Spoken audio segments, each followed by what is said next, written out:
తెలుగువారి గుండెల్లో, ఆంధ్రుల హృదయాల్లో చిరస్థాయిగా నిలిచిపోయేటువంటి ఒక నాయకుడు, ప్రజల గొంతుక శ్రీ పవన్ కళ్యాణ్ గారు. వారిలో ఉండేటువంటి స్ఫూర్తి, ప్రజల పట్ల ఉండేటువంటి భక్తి, సమాజంలో మార్పు తేవాలన్న తపన అమోఘం, అద్వితీయం. అటు సమాజంలో ఒక పవర్ఫుల్ లీడర్ వారి యొక్క సందేశాన్ని విందాం.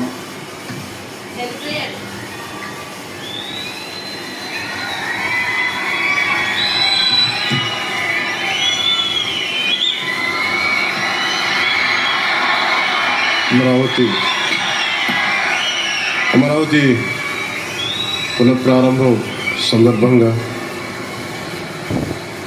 34,000 ఎకరాలు ఇచ్చి 29,000 పైచిలకు రైతులు గత 5 సంవత్సరాలుగా నలిగిపోయి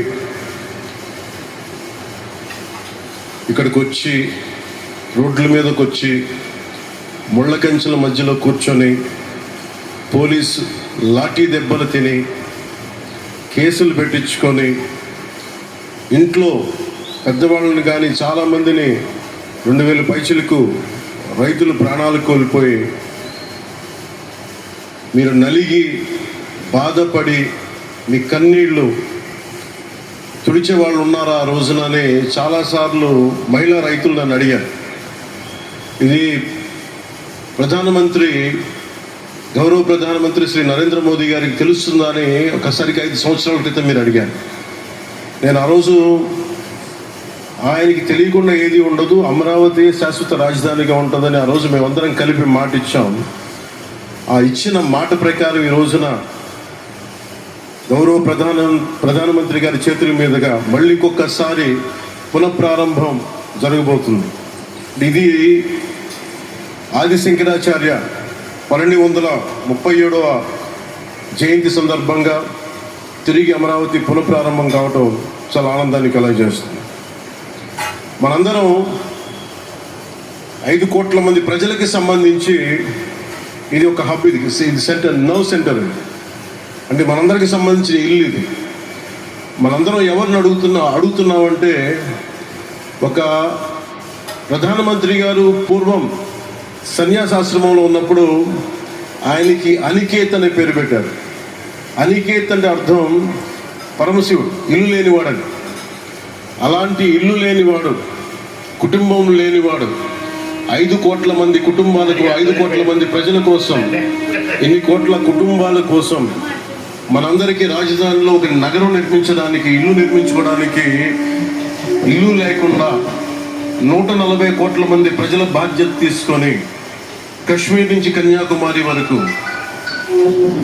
అక్కడ కామాఖ్య నుంచి ద్వారకా వరకు ప్రపంచమే, మన దేశమే తన కుటుంబంగా చేసుకుంటూ ఈ భారతదేశమే తన ఇల్లుగా చేసుకొని తిరిగి పునఃప్రారంభానికి విచ్చేసిన గౌరవ ప్రధానమంత్రి శ్రీ నరేంద్ర మోదీ గారికి మనస్ఫూర్తిగా మన అందరి తరపున, ఆంధ్రప్రదేశ్ ప్రజలందరి తరపున, అమరావతి రైత దివిసీమ తుఫాన్ వచ్చి అందరి ఆశలను తుడిచిపెట్టేసినట్టు గత ప్రభుత్వం రాష్ట్రం మరియు అమరావతి భవిష్యత్తుని తుడిచిపెట్టేస్తుంది.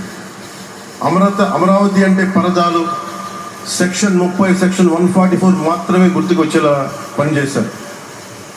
నువ్వు ధర్మం కోసం నిలబడితే ధర్మం నువ్వు నిలబడేలా చేస్తుంది అనే విధంగా ఆ రోజున అమరావతి రైతులు, రాష్ట్ర ప్రజలు ఈ ధర్మ యుద్ధంలో విజయం సాధించారు.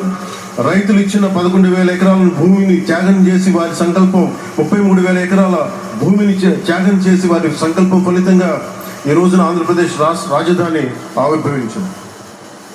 అమరావతి రాజధాని పనులు పునఃప్రారంభమవుతున్న ఈ శుభ సందర్భంలో ముందుగా రాజధాని నిర్మాణం కోసం స్వచ్ఛందంగా ముందుకొచ్చి తమ భూముల్ని, పొలాలని ప్రభుత్వానికి ఇచ్చిన అమరావతి ప్రాంత రైతులకు మీ త్యాగానికి గత 5 ఏళ్లుగా మీరు చేసిన పోరాటానికి శిరస్సు వంచి మీకు ధన్యవాదాలు తెలియజేస్తున్నాం. గత 5 ఏళ్లుగా రాజధాని నిర్మాణం నిలిచిపోయి రాజధాని తరలిపోతుందనే సమయంలో రోడ్ల మీదకి వచ్చి 5 కోట్ల ప్రజల తరపున రైతులు, మహిళలు, విద్యార్థులు చేసిన పోరాటం, మీరు పడిన అవమానాలు, మీపై పడిన గాయాలు ప్రతి ఒక్కటి మా మనసులో ఉంది.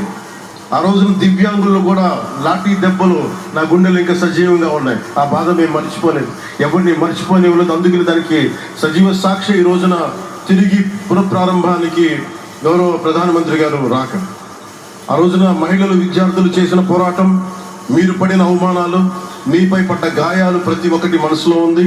మీ త్యాగాన్ని మేము మర్చిపోం. మీరు చేసిన త్యాగానికి జవాబుదారీగా ఉంటాం.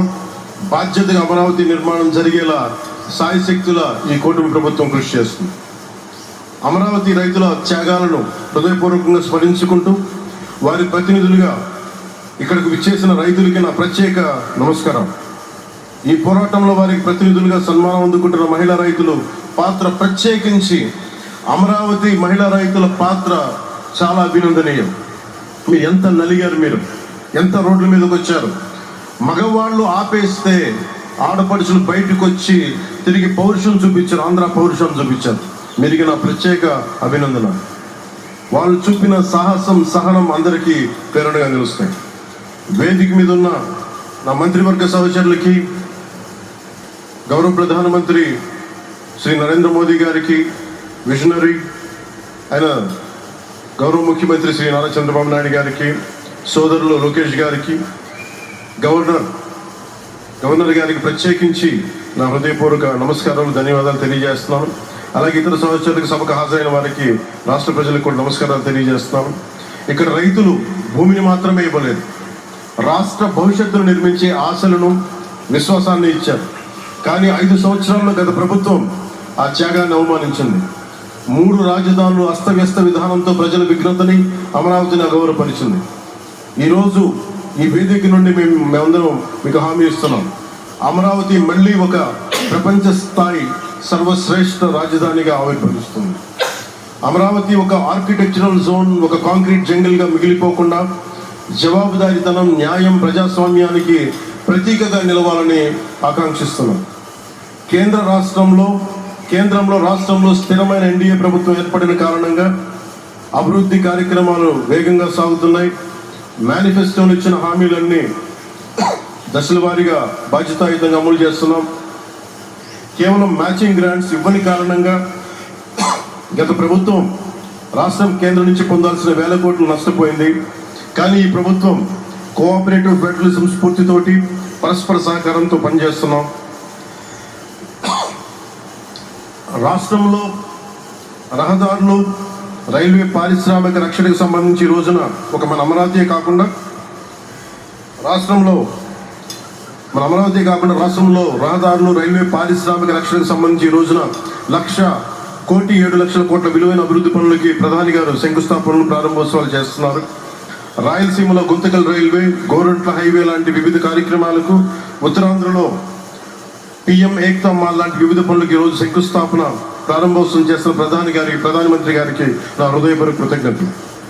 నేను అవనగడ్డ ఎన్నికల ప్రచారంలో హామీ ఇచ్చిన దానికి అనుగుణంగా మనందరి ఆశలు మనకి ఆశించిన విధంగా నాగాయలంకలో మిస్సైల్ టెస్ట్ రేంజ్కి ప్రధానమంత్రి గారు ఈ రోజున శంకుస్థాపన జరగడం నాకు చాలా సంతోషంగా ఉంది. Now with Honorable Prime Minister Sri Modi ji and Honorable CM Sri Chandrababu Naidu